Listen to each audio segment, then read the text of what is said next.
Welcome back to another crochet tutorial with Cozy Rosie UK, and today I am sharing with you the second pattern that I've designed using this High Desert Yarn hand-dyed yarn. In this pattern I'm using a tonal colour or a solid colour where there are just various gradients of this beautiful rose, all hand-dyed by Joanna of High Desert Yarn. Now the yarn that I'm using is a superwash merino. It's 100 grams and it's 231 yards on this skein, and you only need 150 to 180 yards depending on which size you are making. There are two sizes to choose from and it is dependent on your hand size. So this is for adults or teenagers, and if you haven't measured your hand before, you're simply wrapping a tape measure around the widest part of your palm.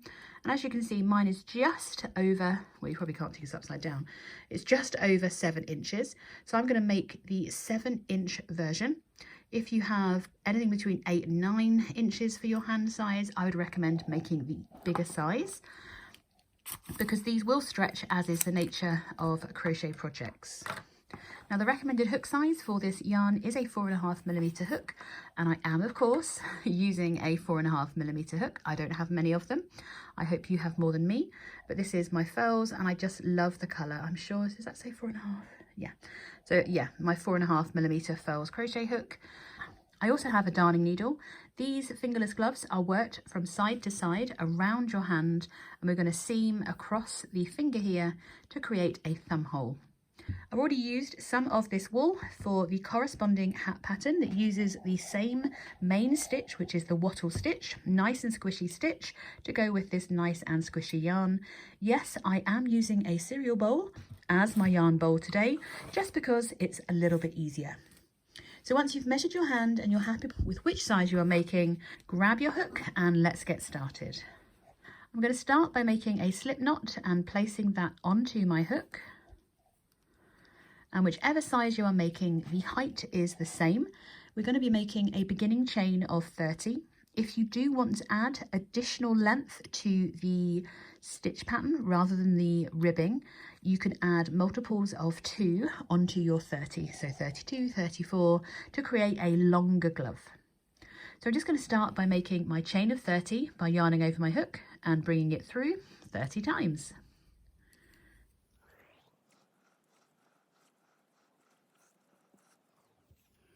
And 30. We're going to start by working into our second chain from hook, beginning our bottom section of the ribbing. There are 2 sections of ribbing in each row, so we're working it all in one piece. It tends to save time and a little bit of yarn as well by doing it this way.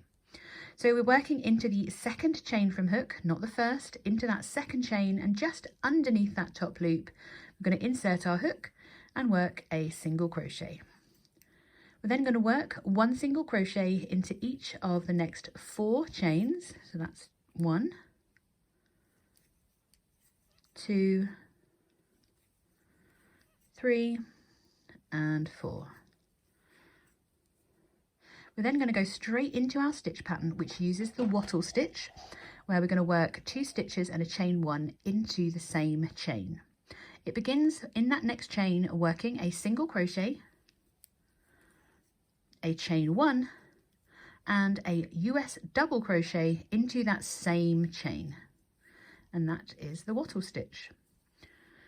We're then going to skip 1 chain and repeat that once again, working our wattle stitch, so a single crochet, a chain 1, and another double crochet into that same chain. When you're first beginning this, it's going to look like your beginning chain is curling and there's too many stitches. That is intentional. When we stretch our chain out for sewing, it's going to make it look a lot more tight and even, and it's actually a design concept, I promise. So we're skipping the next chain and working our next wattle stitch. So single crochet, chain 1, and another double crochet into that same chain 1. Oh, in that same chain. We're going to repeat this all the way across until we have 9 chains remaining. We've got a fair few still to go, and it's quite a long length of chain left.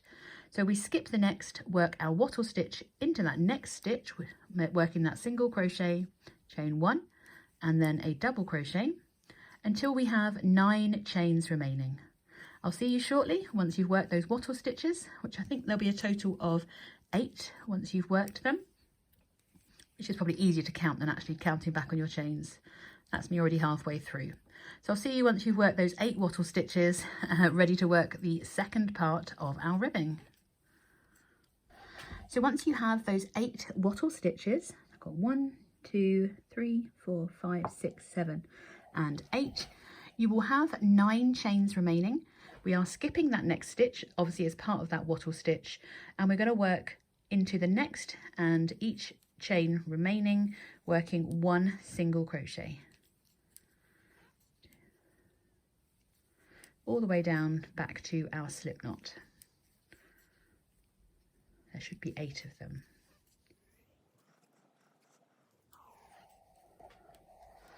I'm going to double check I've done the right amount. So there's my last wattle stitch. We skip that 1 chain underneath. 1, 2, 3, 4, 5, 6, 7 and 8.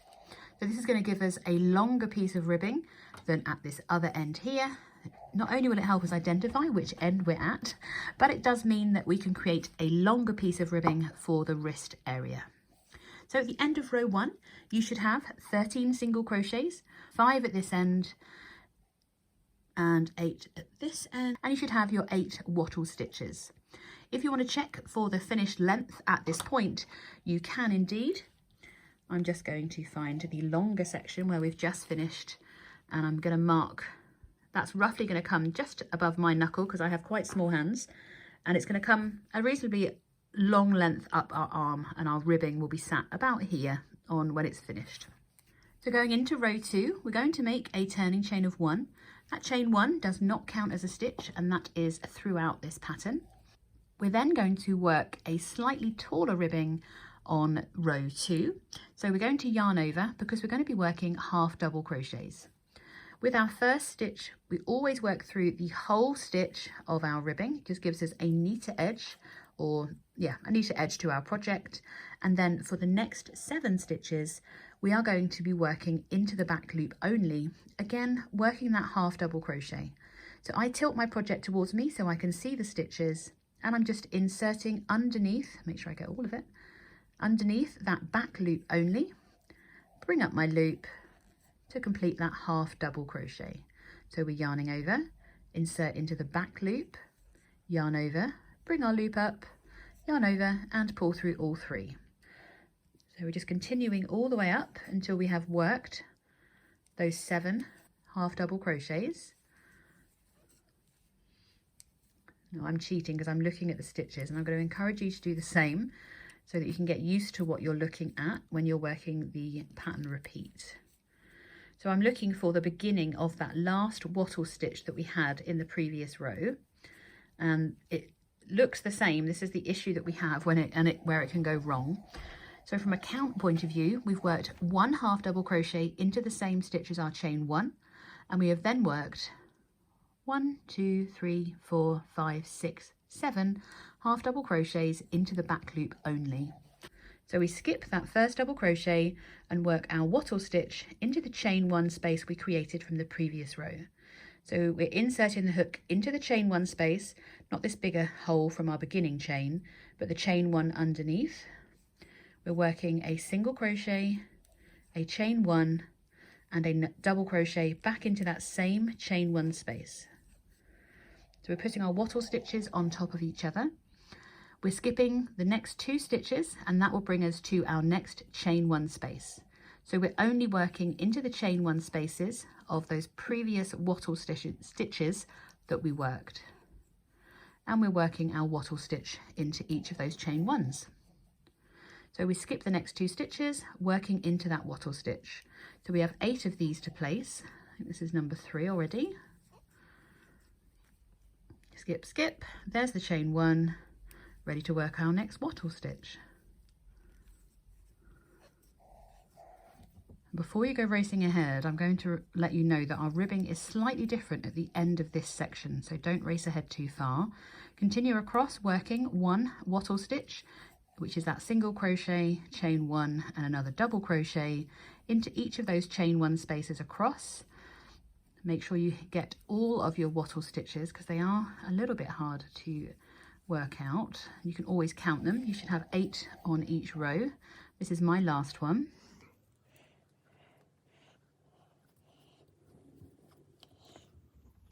Once you've worked that final wattle stitch, we would normally skip the next stitch and work our ribbing into the remaining 5 stitches. But that does create a hole. So to prevent that looking wholly, we are going to instead work a half double crochet 2 together into the back loop of the next 2 stitches. Normally we would skip this one, but instead we're going to yarn over the hook, tilt it towards us and pick up that back loop only, yarn over, bring a loop up, I'm going to yarn over, insert into the back loop only of the next stitch, yarn over, bring up a 5th loop. I'm going to take that out from my hook for a moment and show you that once again, just so it's super clear. So we'd normally skip this stitch, but instead we're yarning over, inserting our hook into that back loop only of that next stitch, bring our loop up, we yarn over, insert our hook into the back loop of the next stitch and bring up a 5th loop. We're then going to yarn over and pull through all 5 loops. It just helps to fill in that gap that would be created otherwise. We're then going to work 1 half double crochet into the back loop only of the next 3 stitches. So that's 1, 2, and 3. A little bit fiddly when there's nothing to hold on to. We have 1 stitch remaining and we're going to yarn over and work through both loops of that stitch, picking up both of them to work our final half double crochet. This creates a slightly wider ribbing, so it's a bit of a shortcut to short row ribbing really, because I hate doing slip stitches. It might not appear like it just yet, but it's actually going to help us create a really nice shape to our fingerless glove and square off our ribbing by making those longer stitches. For row 3, we're going to make a chain 1 and turn. And we start working into that same stitch as our chain 1, but this time we're working single crochets. So we make a single crochet into that same stitch as our chain 1, and then we're ready to turn our work to work into the back loop only of those next 4 stitches. We're working single crochets this time, so we're working into the back loop only, working a single crochet into 1, 2, oops, I split the yarn there, that's number 3, and this is number 4. If you're unsure of what you're looking at, ideally you should be back to your first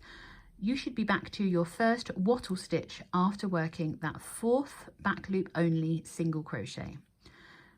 And then of course we're going to be working our wattle stitch into those chain 1 spaces only, so we skip that next double crochet, insert our hook into that chain 1 space, ready to work our single crochet, chain 1 and a double crochet all into that chain 1 space.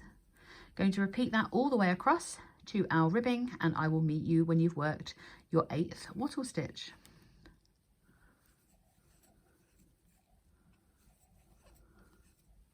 Now, I just counted them then, but I can see that I'm at the end because we are at the larger section of our ribbing.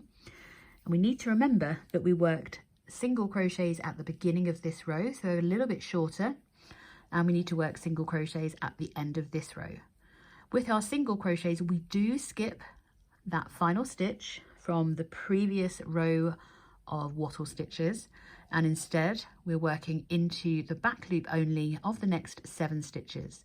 So we skip that single crochet from the previous row and the wattle stitch, and instead we're inserting into the back loop only of the next 7 stitches. Sorry, you probably just heard my dog snoring again. That was 3, 4, 5,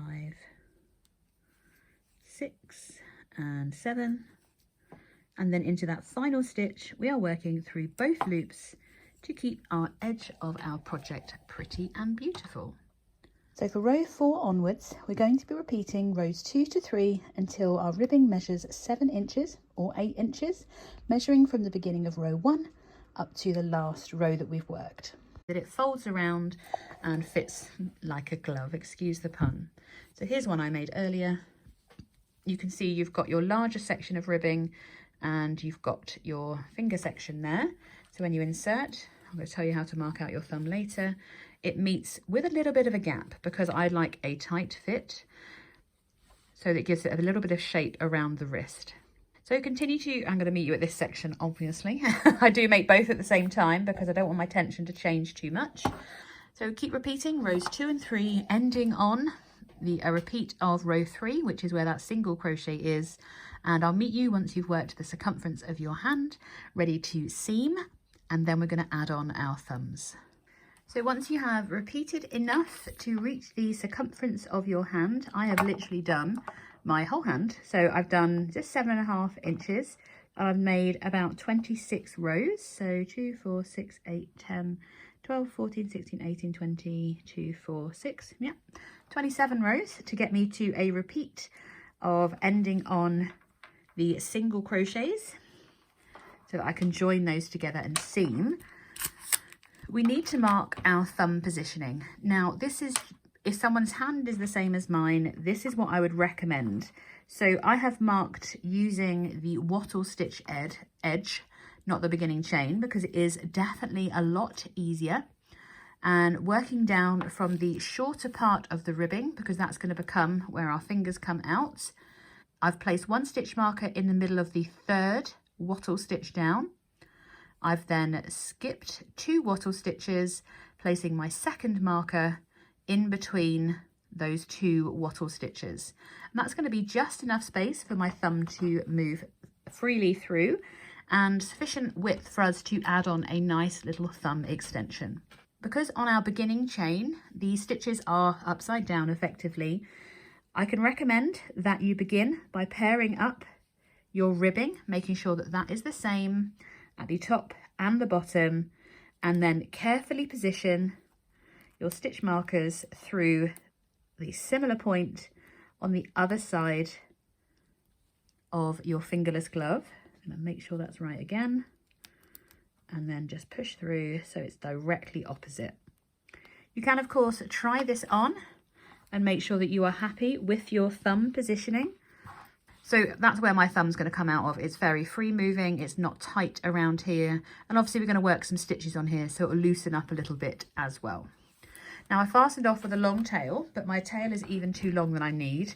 We need about double the length of our glove, which is about 7 inches. So I'd say 14 inches of tail. And I've got the other bit here because we're going to sew up the top end separately. So I'm going to thread my longer tail onto my darning needle, and I'm going to sew the 2 sides together just because it's a bit quicker, and I am left-handed when it comes to sewing, so apologies. I'm just going to do this as neatly as possible, and I'm just going to do a whip stitch. So I'm just bringing it through the stitch and through the corresponding bit of the beginning chain on the other side, just very simply whipping those together. You're thinking, oh my god, that's not very pretty. It looks a lot better on the other side, I assure you. I'm just making sure that I work through each stitch and beginning chain. That bit really irritates me, that tail gets caught up.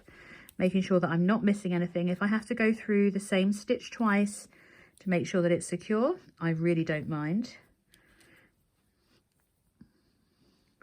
I'm just going to work all the way up to that first stitch marker.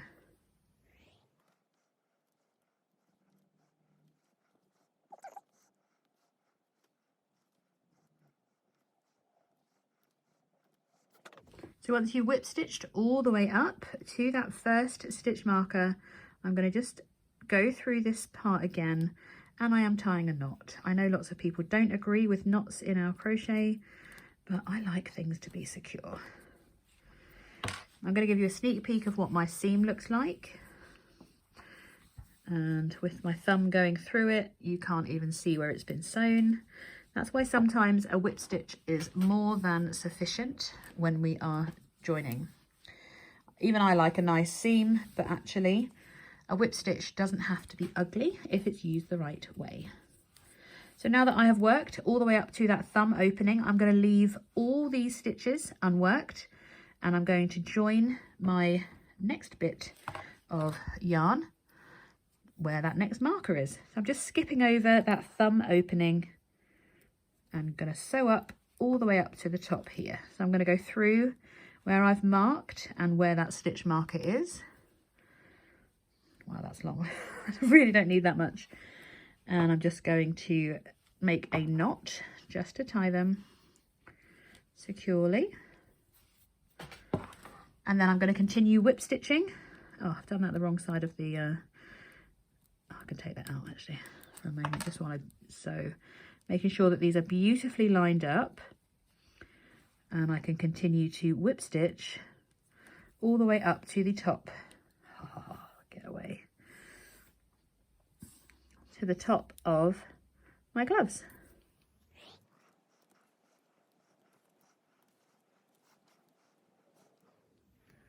Now, because we're not adding any other edging or any additional ribbing onto our glove, it is really important you hit that very last stitch that we made when you're finishing your sewing. So if you're unsure if you've got it perfectly perfect, flip your glove to the right side. Doesn't matter which way you've done them, just make sure they're both the same. You can see that here I haven't quite reached all the way over to here, and it's just going to make it look a little bit neater. Can you see what I mean? It's like there's a dip in the edge of our glove.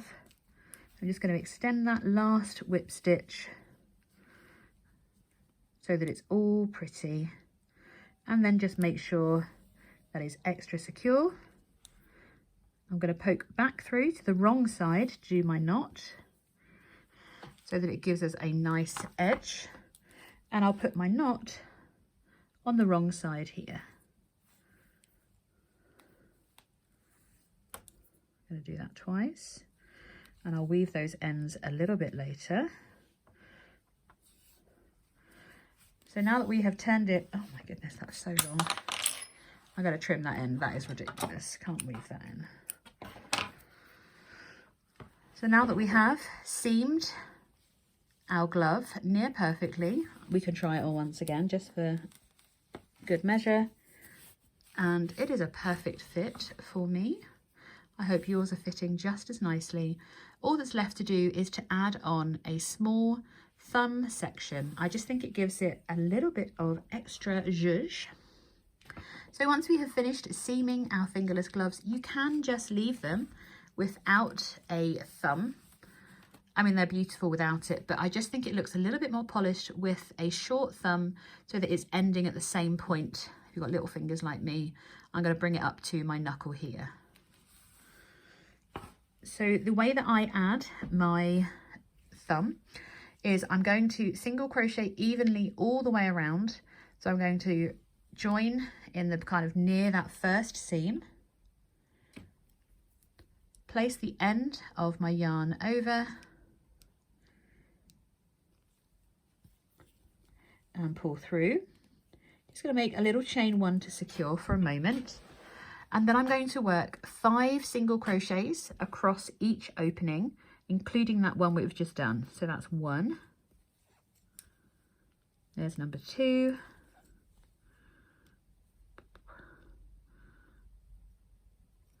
number 3,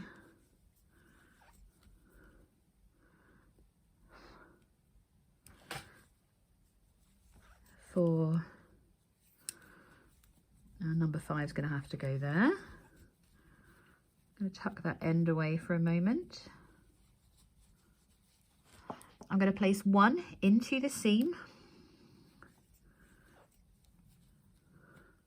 and then we're going to rotate to work back along, and we only want to place another 5 single crochets down this side here.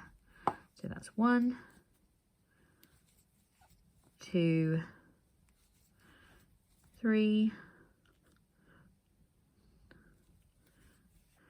there's number 4, and number 5. It might feel like you're skipping loads there, but it's just get them in the right position and then I'm placing another one next to that first seam. So that gives us 6 single crochets on each side of our glove opening.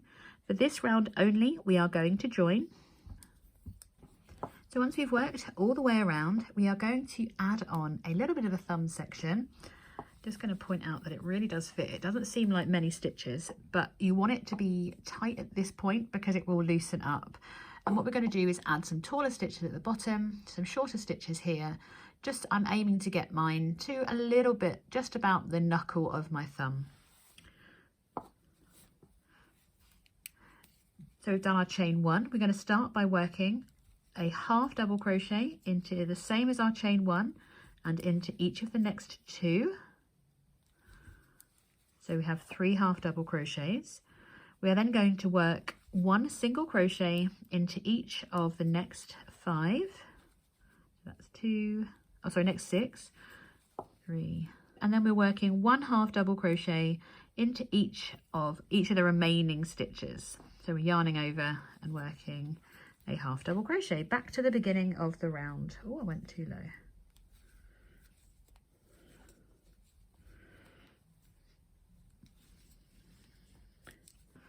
We're then going to slip stitch to join to that first half double crochet that we made. We're making a chain 1 and we're going to repeat it. So we're going to work 1 half double crochet into each of the next 3 stitches. That's 2 and 3. We then work a single crochet into each of the next 6. 2, 3, 4, 5, and 6. Leaving us to work 1 half double crochet into those remaining stitches. Oops. Oops, where's it gone? 3, there we go. Once again, we're going to join to that first half double crochet that we made, and then you can add on as much height to this as you want by working just continual rows of single crochet from here on. So I'm going to make a chain 1 and then work single crochets into each stitch around for a further 2 rounds.